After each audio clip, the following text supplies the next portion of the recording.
முதுமைக்கு good bye சொல்லும் உணவுகள். ஒரு மண்டலம் சாப்பிட்டு பாருங்க, பக்கா ரிசல்ட். சிறு வயதில் இருப்பவர்களுக்கு குறைவான வயது ஆகிறது என்று கூறினால் கோபம் வரும். இல்லை, நான் பெரியவனாகிவிட்டேன், எனக்கு அனைத்தும் தெரியும் என்று கூறுவார்கள். இதே 35 வயதிற்கு மேல் சென்ற பிறகு உனக்கு வயதாகிவிட்டது என்று கூறினால் அப்பொழுதும் கோபம் வரும். பலருக்கும் தங்களுடைய வயதை வெளிப்படையாக காட்ட விருப்பம் இருக்காது. முடிந்த அளவிற்கு வயதை குறைத்து காட்ட வேண்டும் என்றுதான் நினைப்பார்கள். இதற்காக செயற்கையான முறைகளை பின்பற்றாமல் இயற்கையிலேயே நம்முடைய உடலை முதுமையடையாமல் பார்த்து கொள்ள முடியும். அப்படி முதுமையை தள்ளி போட உதவக்கூடிய சில உணவுப் பொருட்களை நாம் தொடர்ந்து சாப்பிட்டு வருவதன் மூலம் நிச்சயம் முதுமையை தள்ளி போடலாம்.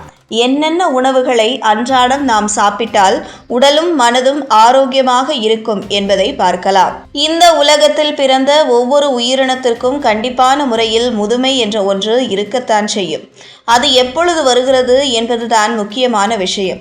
பலருக்கும் தங்களுடைய இளம் வயதிலேயே முதுமை தோற்றம் என்பது ஏற்பட்டுவிடும். இன்னும் சிலருக்கோ வயதான பிறகும் அவர்கள் இளமையாக தோற்றமளிப்பார்கள். இதற்கு அவர்களின் மரபணுக்களே காரணமாக திகழ்கின்றன. முதுமையடைந்தவர்களுக்கு மரபணுக்களில் மாற்றம் ஏற்பட்டிருக்கும். இந்த மரபணுக்கள் பழுதடைவதற்கு முக்கியமான காரணமாக திகழ்வது நம்முடைய உணவு பழக்க வழக்கமும் சுற்றுச்சூழலும் தான். இதை சரி செய்தாலே நம்முடைய இளமையை நம்மால் தக்க வைத்து கொள்ள முடியும். இந்த முதுமையை தள்ளி போட்டு இளமையை தக்க வைப்பதற்கு சில உணவுப் பொருட்களை நாம் அன்றாடம் நம்முடைய உணவில் எடுத்துக்கொள்ள வேண்டும். பொதுவாகவே இளமையாகவும் ஆரோக்கியமாகவும் இருக்க வேண்டும் என நினைப்பவர்கள் பழங்களையும் காய்கறிகளையும் கீரை வகைகளையும் அதிக அளவில் எடுத்துக்கொள்ள வேண்டும் என்று கூறப்படுகிறது. இதோடு எண்ணெயில் பொரிக்கக்கூடிய பொருட்களை சாப்பிடக்கூடாது. வெள்ளை சர்க்கரையை அதிகமாக சேர்க்கக்கூடாது. உப்பை அதிகமாக சேர்க்கக்கூடாது.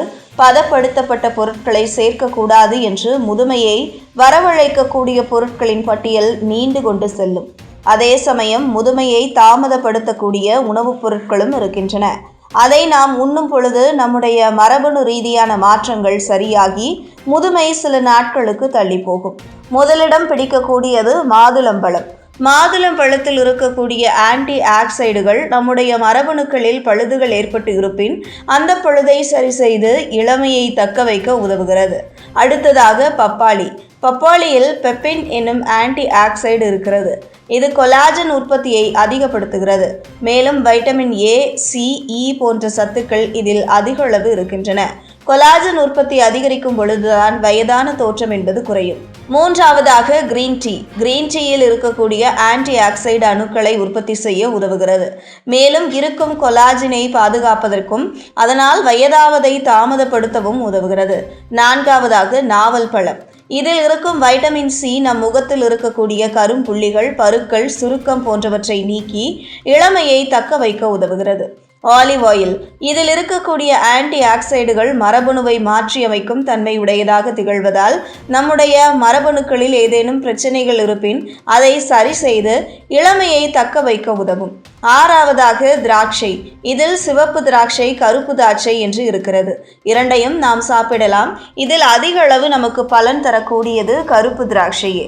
கருப்பு திராட்சையை நாம் சாப்பிடுவதன் மூலம் அதில் இருக்கக்கூடிய ஆன்டி ஆக்சைடுகள் நம்முடைய உடலில் இருக்கக்கூடிய பழுதடைந்த அணுக்களை நீக்கக்கூடியதாக திகழ்கிறது. மேற்சொன்ன இந்த உணவுப் பொருட்களை நம்முடைய உணவில் அன்றாடம் நாம் எடுத்துக்கொள்வதன் மூலம் முதுமையை தள்ளி போட முடியும். செயற்கையான பொருட்களை பயன்படுத்தாமல் இப்படி ஆரோக்கியமான பொருட்களை பயன்படுத்தி இளமையுடன் திகழ்வோம்.